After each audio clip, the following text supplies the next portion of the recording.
ไปได้ที่เนาะไปได้ที่เนาะยังอยู่15เนาะเป็นไปได้ที่เนาะเพื่อนเฮ็ดเพื่อนที่ไอเดียได้จะเป็นแบบนี้คนที่ต้องโผล่ไปแบบนี้เลยปล่อยจุดปลายไปเรื่อยๆปล่อยจุดปลายไปเรื่อยๆเจ้าบ้านตักกันเด้อเป็นพอดหลังคาแล้วสะพานรักษาถูกจุดปลายมาตักเป็นตักปล่อยไปจุดปลายเนี่ยจุดปลายเนี่ยจะตักเด้อจุดปลายจะรับจะตักเด้อเอาจับเชือกกันไปเรื่อยๆแล้วก็ต้องเสือไปเรื่อย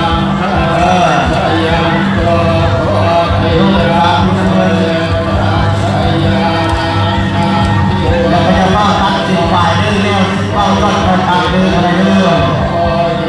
คนลาคนลาคนลาปฏิลาหลักสามีผู้สอนเขาตัวเองที่เขาเขียนไปไปเรื่อยเจ้าการเจ้า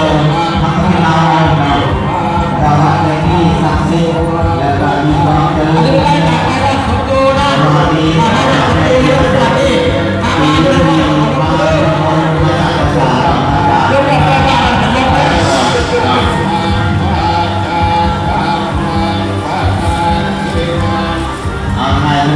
ไปเรื่อยๆใกล้ตัวโลก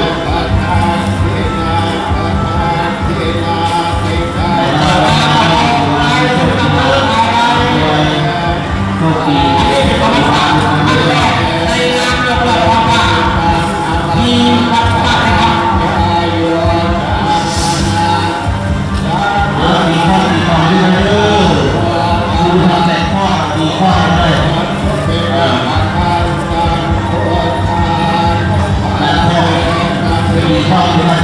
คุณพ่ออะไรหรอคุณพ่อตลาด